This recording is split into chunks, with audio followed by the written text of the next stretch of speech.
whether they want to or not. Well, they could. Shut my phone off. Just sell it. Just sell it. Gosh. Oh, Jesus. I'm getting good at this.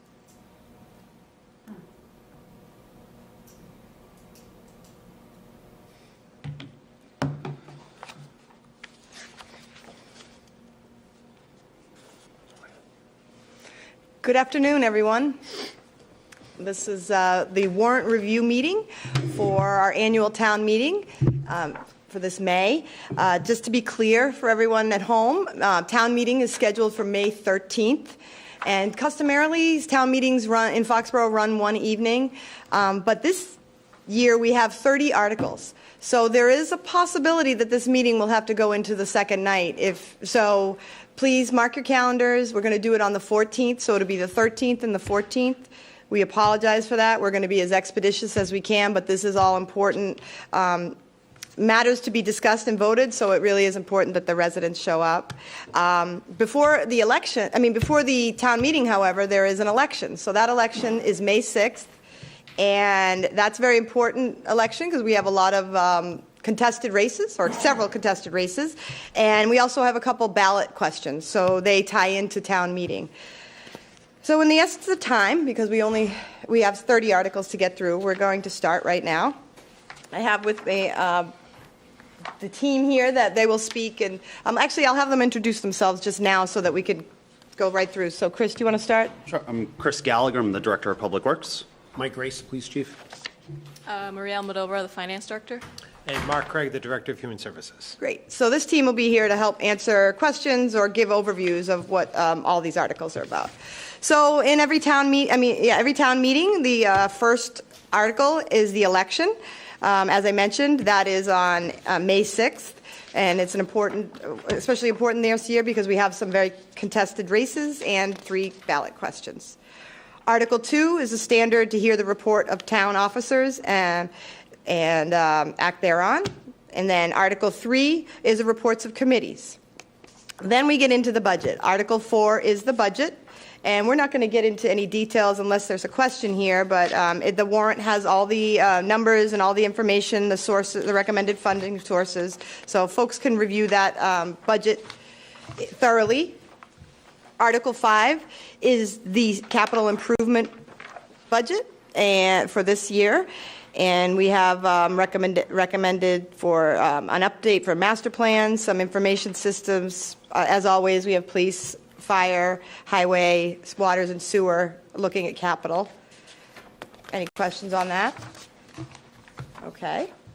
Article 6 is also capital, and the reason we're doing 2 capitals is one was from last fiscal year. We didn't have a financial special town meeting last year, so we never got to do the fall capital budget. So this is actually FY24's capital, the second half of capital budget for FY24, whereas the last article was for FY25. So this includes a prisoner transport van, copiers, bus, some trucks, and some equipment for the highway and tree and parks. Article 8 has to do with revolving funds for annual spending limits. This is also, I believe, a standard article, although maybe I would ask Marie or Mark, so I know you have one in there. If you could just give me a Cliff Note version of why we do this every year. So I can jump in on that. So currently, so the way that the statute reads is every year, so any revolving funds that you have authorized, for example, the one that Mark has is the Senior Trips and Programs Fund. So essentially you collect a fee and then you pay the vendor out. That's where the name revolving comes from. So the current law basically says that town meeting yearly has to authorize the spending limits for these funds. And actually this is an article that we'll probably see go away in the future because right now there's special legislation going through the process, and this will be one of the changes in the law. So going forward, unless you're adding a new revolving fund or changing the spending limit on any of them, you won't have to go to town meeting every year to authorize the spending limit. I think it's worth noting that it's spending limit. It doesn't mean that we're actually going to spend it. So including with the trips and programs, if we have 2 senior trips that take in several $100,000, we'll hit that limit. But If we don't, we're certainly not going to close that. It's the money that comes in from those trips and programs is the money that's spent out. It's not taxation. It's not tax dollars. Thank you. Article 9, this is something that needs to be done. The town is receiving funds through the opioid settlements, and those funds have just been given to the town, and I believe it went into the general fund. Mm-hmm. So now the town needs to transfer it out of the general fund into a special account to serve opioid services. So this is just a requirement to get it out of general fund and into the special account needed to be able to use it for the purpose it's intended. Is that accurate? That's correct. Great. Yep. Okay. Marie, would you mind taking these stabilization funds?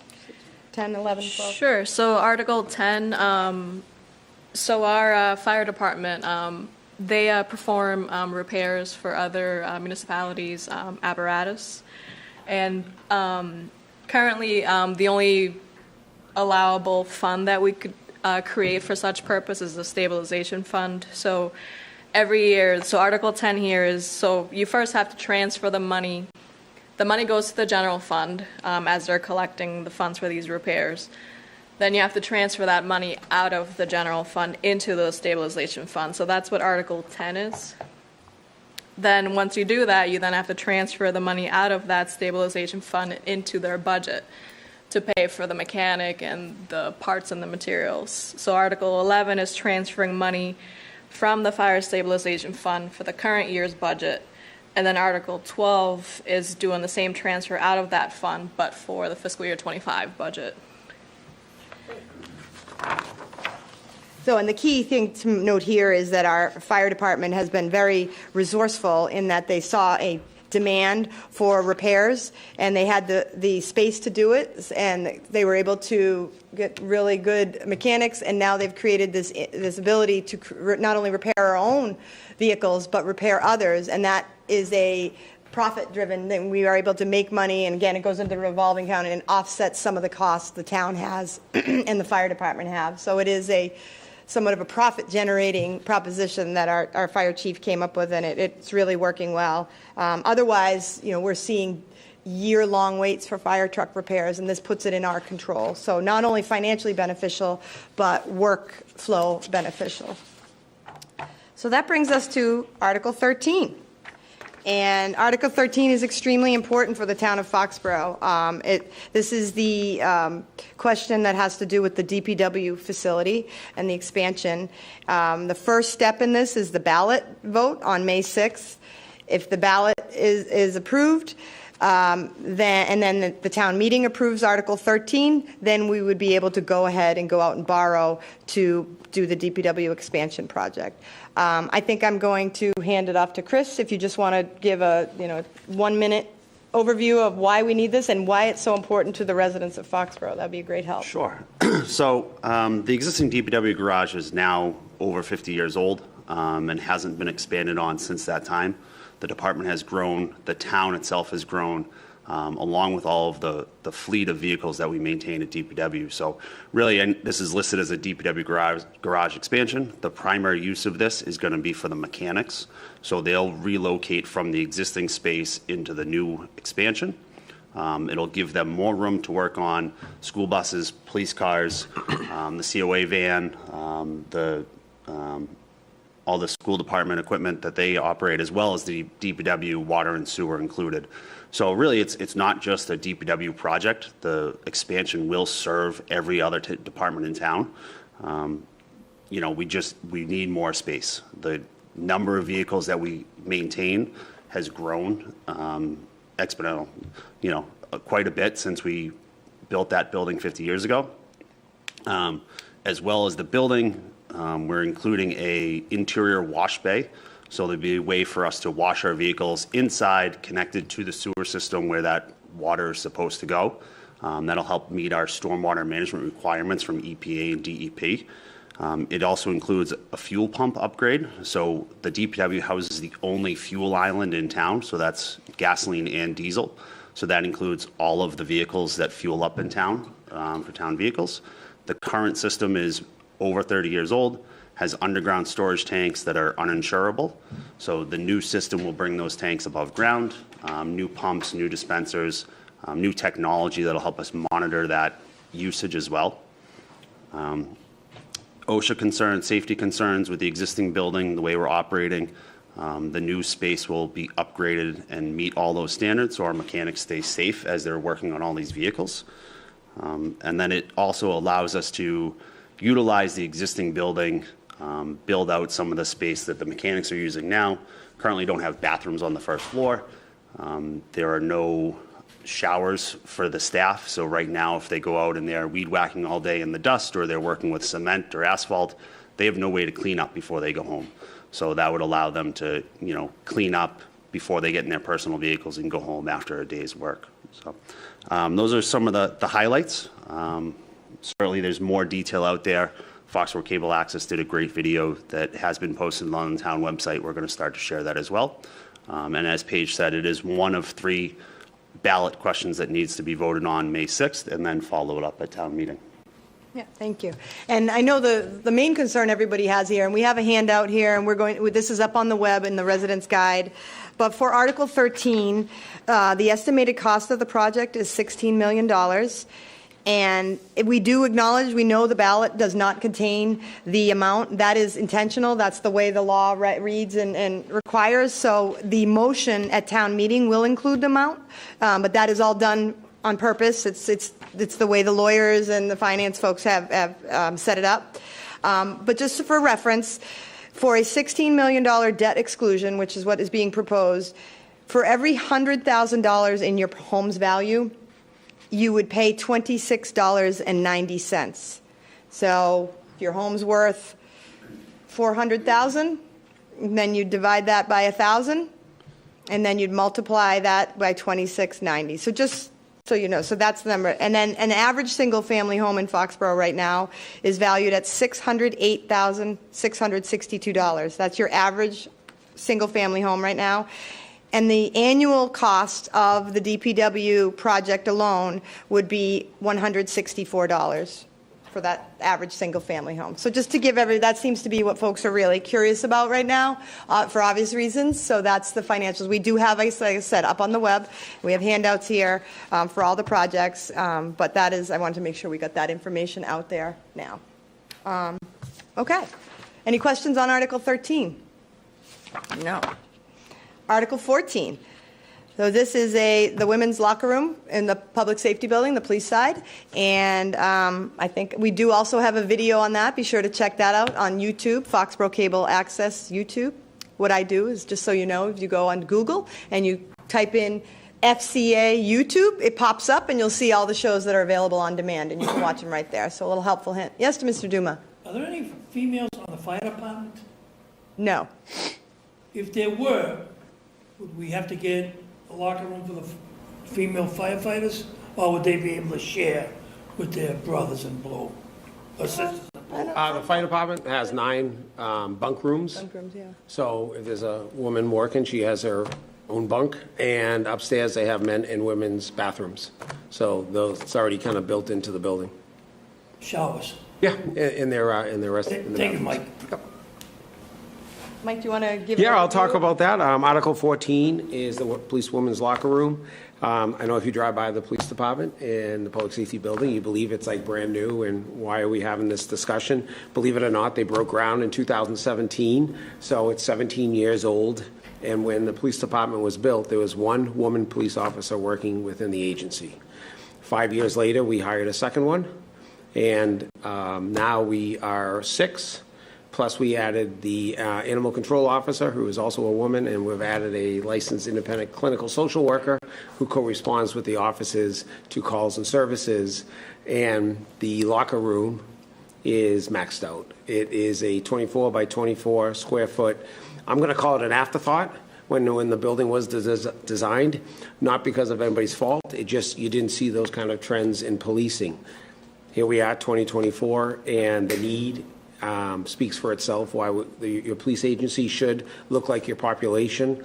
So we have met that goal, and we want to continue that, whether when officers retire or if we grow based on the needs of the community, and we can't do that currently right now. The women share one toilet, one sink, and one shower, right? And one shower. Part of the wellness programs for police officers across the board as an industry is the ability to stay healthy, work out, and trying to rotate the women through the restrooms and their workout schedules on the day shift is difficult because you only can have so many people in the locker room at one point. It's a very small project in scope. It's designed to push the women's locker room out 24 feet into the men's locker room, and then the men's locker room would push back out into the parking lot 24 square feet. Rather small, but rather needed at this point. And also within the scope of that is the lockers, both in the men's and women, would expand by 1 foot. When the building was built, they were 2-foot lockers, and that would hold some of your gear. Right now, that is not adequate. The uniforms have changed in 20 years. One specifically is the mandate for the your body armor. All of that has to hang, that all has to dry. And we really, really stress to the officers, don't bring your uniforms home because you don't want to be bringing stuff into your home. That essentially is the scope. I do ask the residents to please support this. I think the residents of Foxborough deserve and would want their department to have more women, and this is what we need to do in order to push that agenda. If anybody wants to come down and see the facility, come on down. We're open 24/7. I'll give a tour. I think when you walk in and you see how small it is, you'll support this. But any questions, you can call the police department. I'm there a lot. And that's essentially it. Great. And just to clarify, this is being done sort of in-house, right? Bill Yukna Yes. and Tony and Carl from facilities are going to be project Yeah. managing this. So it's not like we're going out and getting a big consultant to do it. This would be something, we're doing it as affordably as possible. The facilities division, Tony and Carl, they have their contractor's license. So they can be the general contractors, and they've already scoped out and gave a pretty good estimate of what costs are in order to make this happen. This is a total cost, is being asked for is $750,000 to keep us moving forward as a progressive police department. And that's what the taxpayers are asked to fund. And I think when you do the breakdown of what we're talking is probably less than a cup of coffee. I could tell you. Okay. Okay. You have the numbers. I have the numbers. So for the police women's locker room, the estimated cost of the project is $750,000. Per $100,000 value of your home, it's $1.31. So for the average single-family home of $608,662, the cost to the taxpayers would be $8 per year for the locker room. So that's, again, we have all this information. And I just want to reiterate, this would require a vote at the ballot and then also a vote at town meeting. So it's a two-prong approach. The town meeting vote is a 2/3 vote. I should clarify that. Thank you to Mark for reminding me of that earlier, that all debt exclusion votes are 2/3 at town meeting. So please spread the word, support this. Okay, great. Did I believe you have a meeting to go to. I do, but Do you want to excuse yourself? sure. I Okay. think I'm pretty You clear can on the stay if rest. you want, but I know you had something else going on, so I'll let you decide. right. Article 15, probably heard a little bit about this one. This is a little thing called the community center, possibly at 76 Main Street, and I know the folks in the audience are very familiar with this project. It is also a debt exclusion.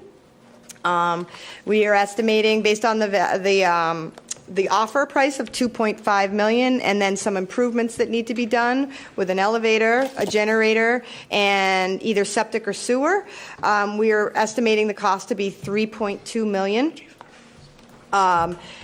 So I think I'm going to let Mark speak a little bit about this exciting project. And if you could also make sure that folks at home know why this matters to them. I mean, we all know about the senior center down the street. This is more than just a senior center, right? So if you could just give us a little highlights of why it matters. It most certainly is more than just a senior center. So conversations around a community center basically began in the mid-'80s, followed up through the '90s and early 2000s. And then in 2019, there was a feasibility study done. $40,000 was spent to do a study on would a community center benefit the residents of Foxborough between recreation, senior, and veterans. So that study was done, yielded positive results.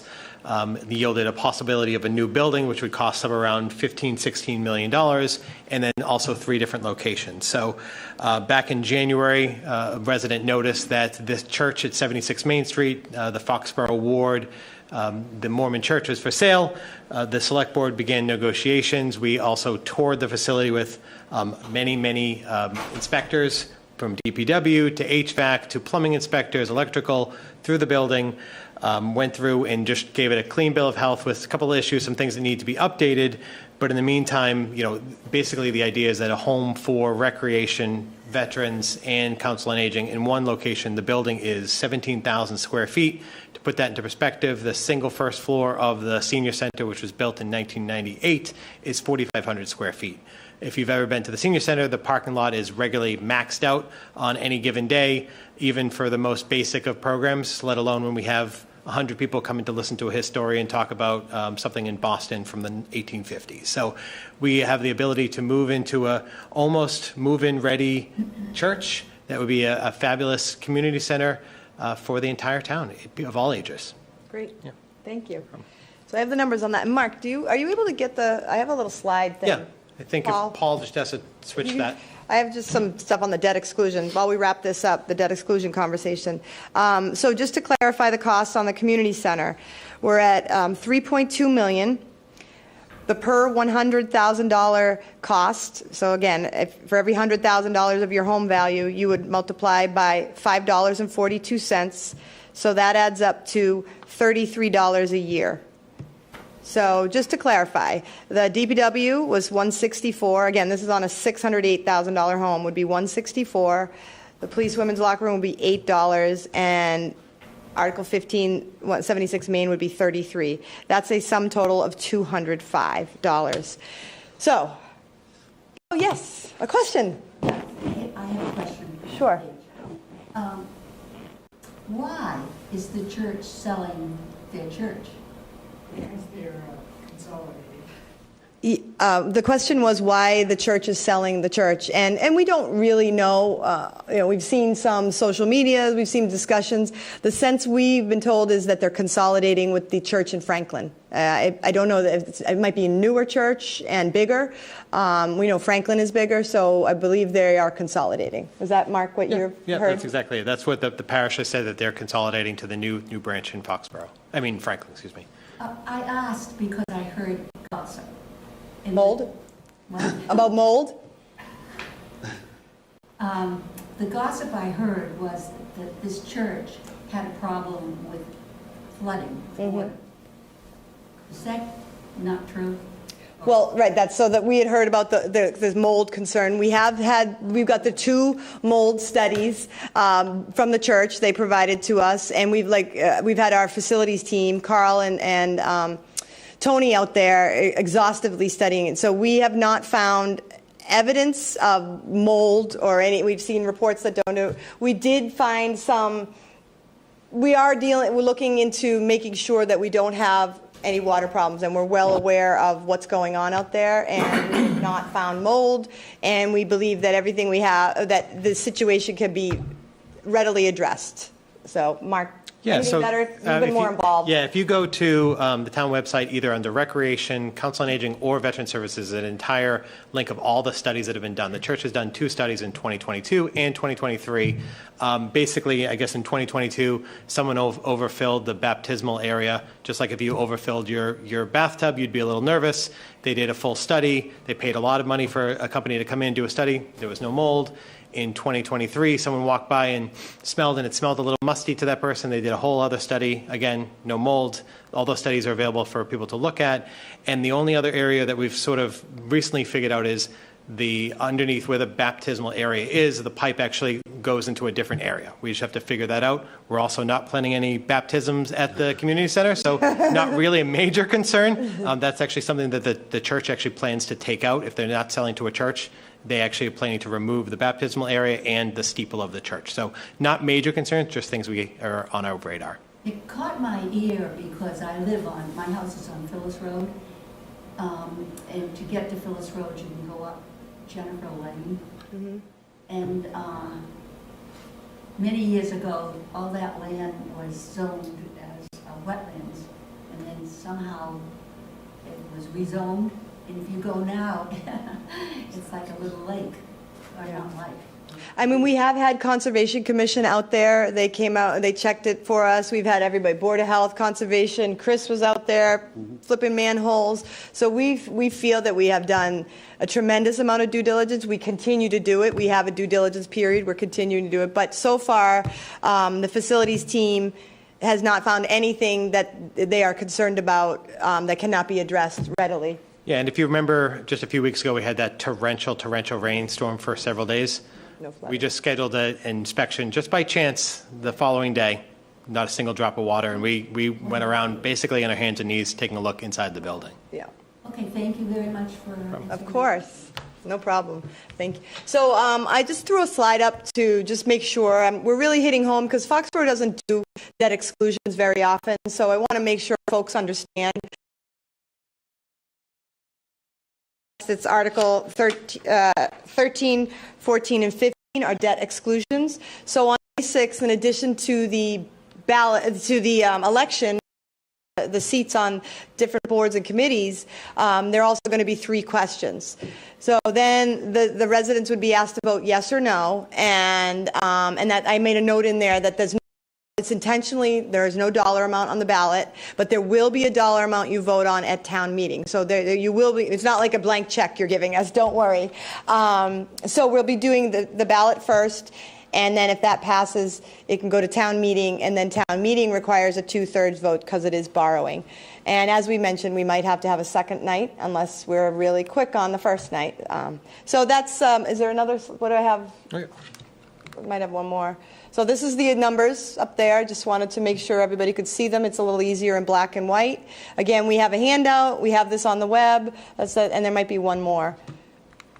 Yeah. So, and I'm not going to read these because that's annoying. But the main thing I want to make a point here is that these 3 projects, we talk about debt exclusion, 3 projects.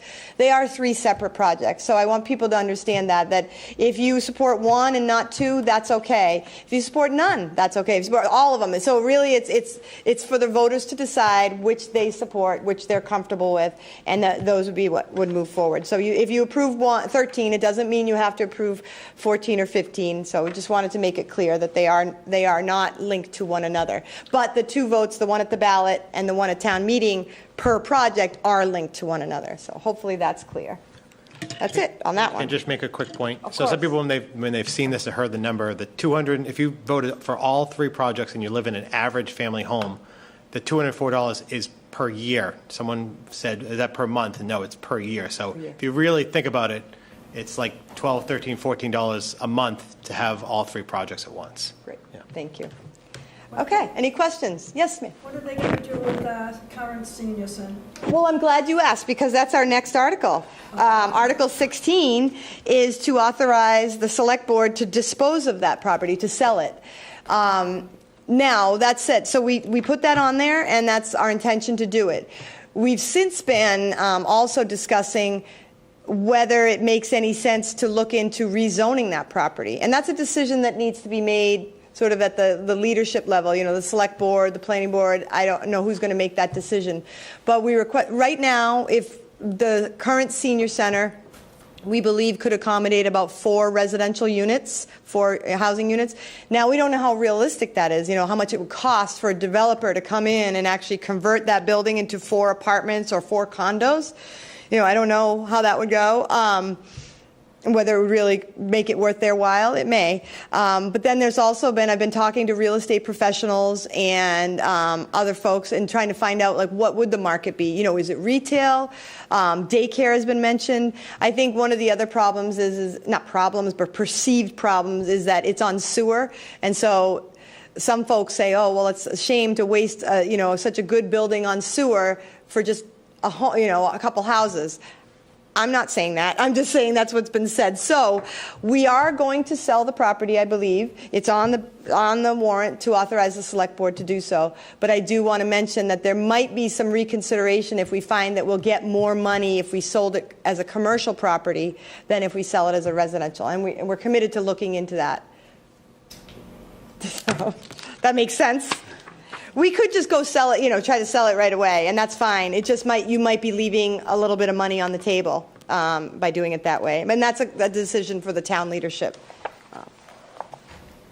Okay, so then Article 17. Mark, I'm going to let you do this one because this has human services in it. Sure. So this is a housekeeping article. So a number of years ago, the town manager at the time had changed over the Council on Aging Human Services to one conjoined department with Recreation and Veterans to Human Services.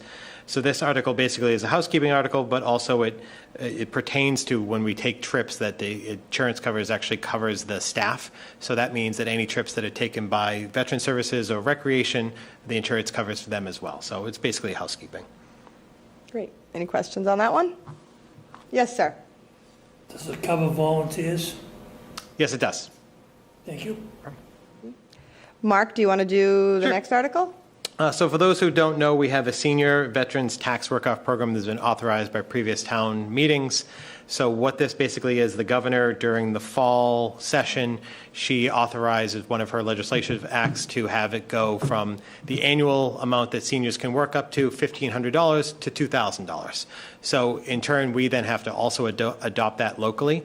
So what that would mean is seniors' hours would increase. It's based off the minimum wage. So this year would be 133 hours to actually get the full credit of $2,000.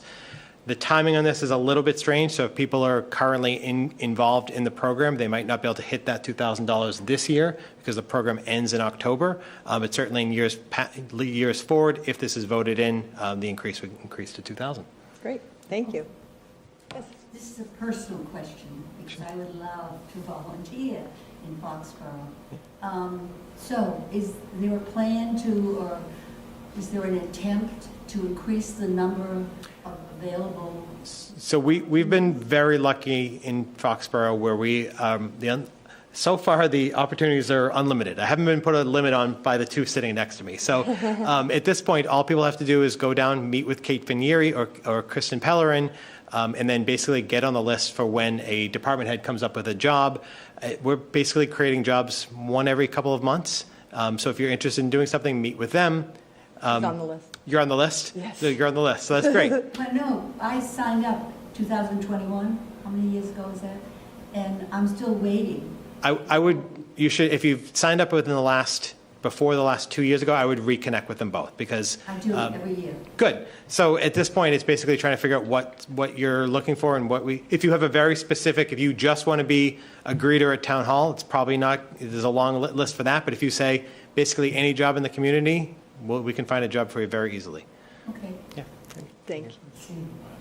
All right, so we're on to Article 19, and because this is sewer, I'm going to pass it on to Chris. Sure. So Article 19 is to amend the sewer service area map. This is a pretty standard article. I've been here about 10 years. The map was initially created in 2013. We've probably amended this 7 or 8 times since I've been here. What this does is it allows any residential or any property within the sewer district to connect to sewer. So this is taking a little different approach. Instead of adding 1 or 2 properties at the request of residents, we've actually taken a couple streets that have sewer on it and just added all of those properties along Moore Street to the sewer district. So now a resident doesn't have to wait to go to town meeting to get into the district. All those residents along Moore Street can now come to the sewer department, apply, pay the fee, and they can make that connection to the sewer. A couple of the properties on here. 76 Main Street, with the thought that we may connect that property to sewer, assuming the town purchases that, along with the public safety building and some other properties, the auditorium site, which I believe we have an article for later on, and some other properties over off of Payson and the public safety building are also included in this for future connection. Great. Yes, Mr. Duma. I'm familiar with those streets. I live near there. Only one street on Alden, Chris? Yes, so Only one house on Alden? that's the house on the corner of the lot. Yeah, So there's two houses. it abuts Moore Street as well. There's no sewer in that neighborhood, so we didn't add anything beyond the corner lots. So Joseph, Iris, Yeah. those are all corner lots Yeah. along Moore Street. Okay. Thank you. So Chris, would you mind handling Article 20? Sure. So Article 20, we currently have a intermunicipal agreement with the town of Sharon. There is sewer in Sharon that flows directly into Foxborough. Sharon does not have a sewer department. So Foxborough, because we accept that sewer, we have an intermunicipal agreement with the town to take care of that sewer system within the boundaries of Sharon. With the development of Sharon Gallery, we have looked to extend that agreement. Right now, we're restricted by law at 25 years maximum, and then we would have to go back and renew that agreement. The town of Sharon, town of Foxborough have gotten together and said, let's do this as a 99-year agreement.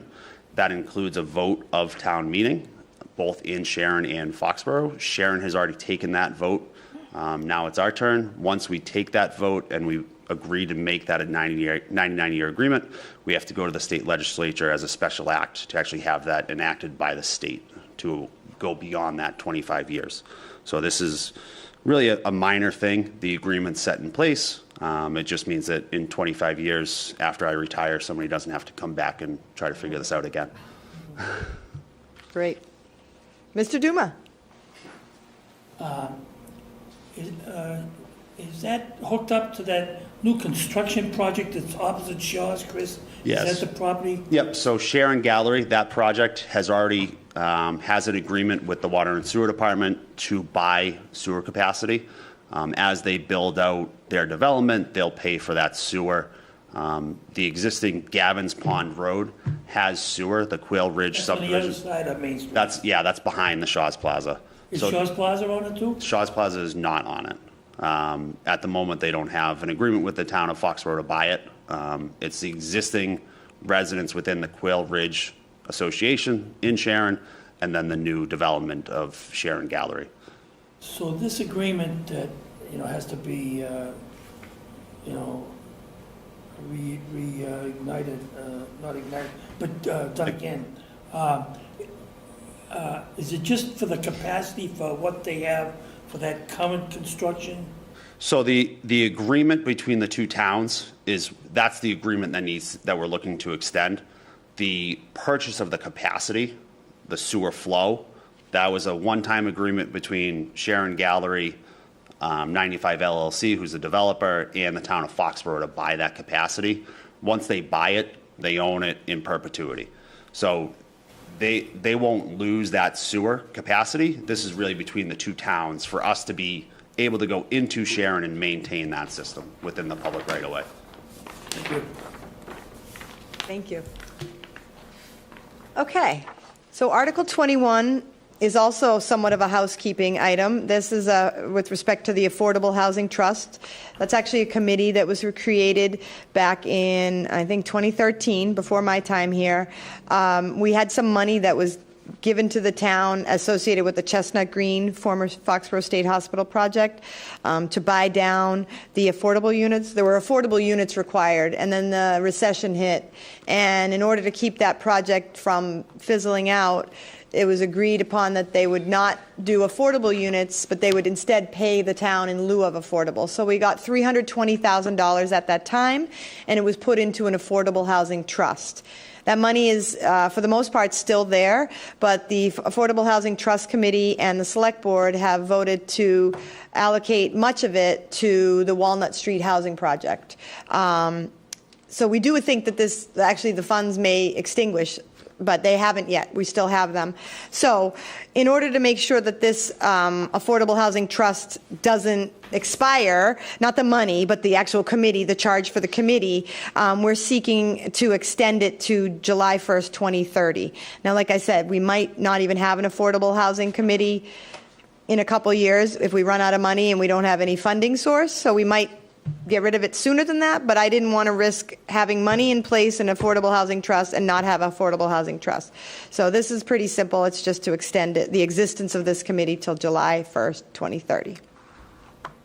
All right, now onto the fun stuff, planning and zoning. Article 22 has to do with the auditorium. Now, I just mentioned the Foxborough State Hospital. There was a reuse plan done years ago. And the project was always contemplated as sort of running the full spectrum, where you'd start out living in an apartment, you'd move up to maybe a condo, you'd move into one of the single-family homes or a duplex, and then this bigger home, and then ultimately you start downsizing, and so on. The original plan always contemplated an assisted living facility, but one was never put in there. So the next three zoning articles, 22, 23, and 24, would allow the town to start the process of doing procurement, because we have to do everything by the books, out in the open. We would basically allow an amendment to the Foxborough State Hospital reuse plan to allow two things. One, the auditorium that exists today, which is about to fall down, or at least the roof is in very poor condition, to convert that to 10 condominium units. That the building would remain, and this is the reason this was done, was so the building could remain, because we just got an estimate. The town cannot afford to redevelop that property. We looked at it for the community center, and we've looked at it for a variety of uses, and the cost to bring it up to compliance would be millions of dollars. The cost to tear it down would be at least $500,000. So that's where we were. We were like, either we're spending $500,000, or at this point, that's our only option. Then that's why we started to look into, well, a lot of people in town want to save that auditorium, also called the Assembly Hall. They want to save it. So then that's why we looked into the condominiums. In light of the MBTA communities discussion, we weren't necessarily wanting to bring forward more apartments. So that's why we're proposing the condo approach, so that it would be a home ownership opportunity for 10 people or 10 households. And we also would put in the requirement when we go out to bid to get someone to develop this, that the first right of refusal for these 10 condominiums would be for Foxborough residents. So we're trying to find a way to make this beneficial to the Foxborough community. The second part would be to allow a 84 unit, I think it's 84 or 82 unit, I'll check that, assisted living facility to be built sort of where Foxborough old-time residents will know the T building. I was not here for that, so I don't know the T building, the tuberculosis building, but I believe that is up on the hill behind to the right of the auditorium. And we're looking at that location for a possible assisted living facility. Because we have heard from numerous people here in Foxborough that there really isn't a true assisted living. We have the Doolittle home, but it's small, and and I think there's a lot of residents that would like to have an assisted living in town rather than having to go to Rentham or Mansfield or Norton. So that's what Article 22 would do, to zone it, to allow a change in the number of housing units and to allow the assisted living. Any questions on that one? Nope. Article 23 is similar. It's basically giving the select board the authority to enter into it, much like we did with the Pratt School. We were able to dispose of that, sell it. We put it out to bid, and we sold it for, I think it was around $87,000. We would be doing something similar, where we'd be disposing of the auditorium and the T building property. And then lastly, Article 24 is just because this was such a challenging and involved process back in the early 2000s or late 1990s. We put this article in here to allow the select board to work with if we need any special legislation. We do believe we do. So this article is to ensure that we can get whatever permissions we need from the state, because this is a former state hospital, to be allowed to do what we're planning. And just so everybody knows, we have been working with Senator Feeney, we've been working with Rep. Barrows, we've been working with DCAM, which is the Division of Capital Asset Management for the state. They're in support. In fact, I have another call with them on Friday. So we have a lot of positive momentum on this. So it's looking good at the state level. So we're looking for the townspeople to support these zoning changes and these articles to allow us to move forward and complete the Foxborough State Hospital campus. Any questions? Okay. Article 25, this is a citizen petition.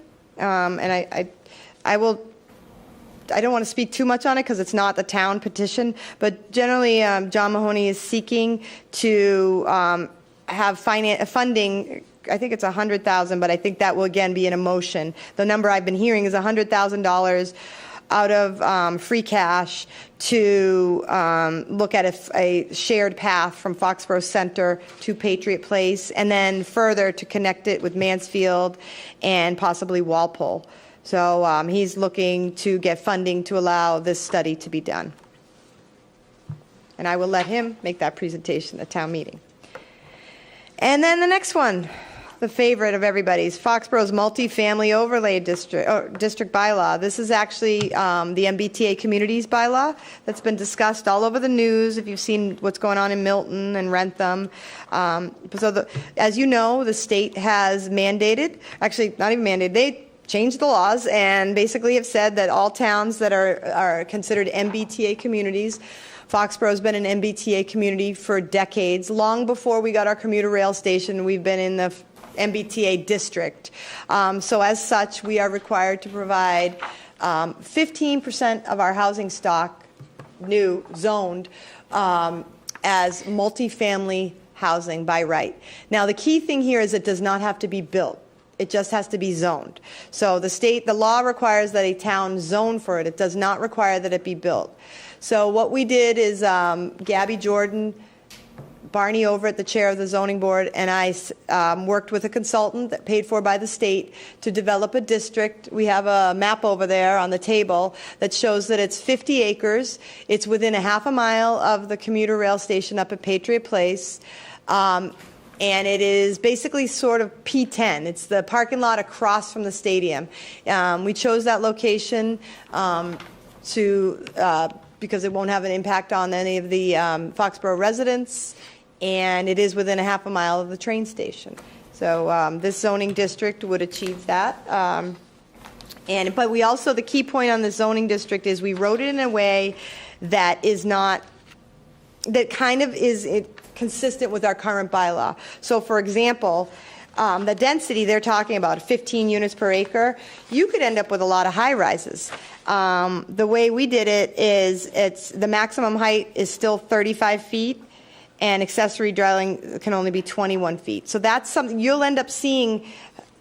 These apartment buildings that are consistent with Foxborough, they're not going to be high rises because we set the limit to the height to not be so tall. So you won't see 5-story buildings. You'll see more modest. It'll be more like what you see out on the Foxborough Boulevard or that area, the 3- and 4-story buildings. So that is MBTA communities. It's quite long, but that would do it. And then so that's that article. And then Article 27 is, any questions? I'm sorry, on the MBTA communities? No. Article 27 is creating a definition for commuter rail station. Just because it's mentioned, we don't currently define it. So this is a sort of a housekeeping item where we want to make sure everybody knows what a commuter rail station is. Article 28, this was asked for by Barney Overt, again, the zoning board chair.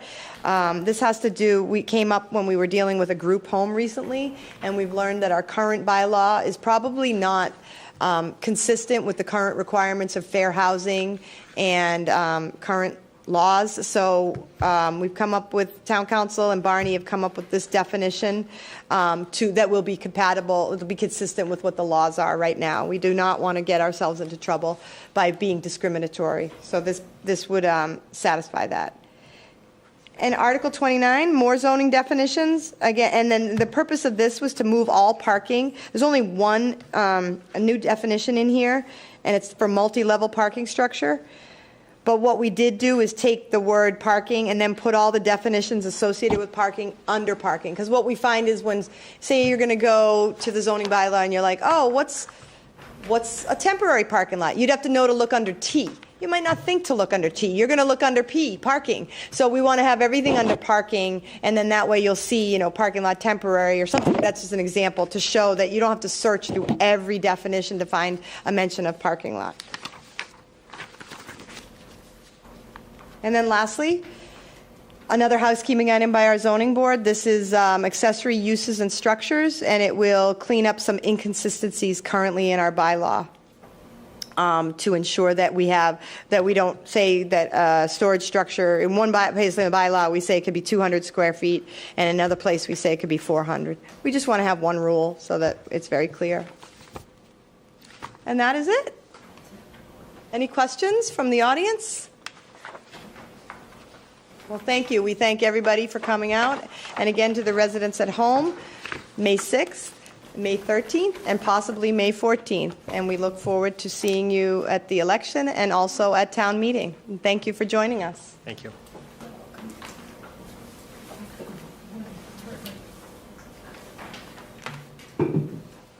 Okay. If only town meeting.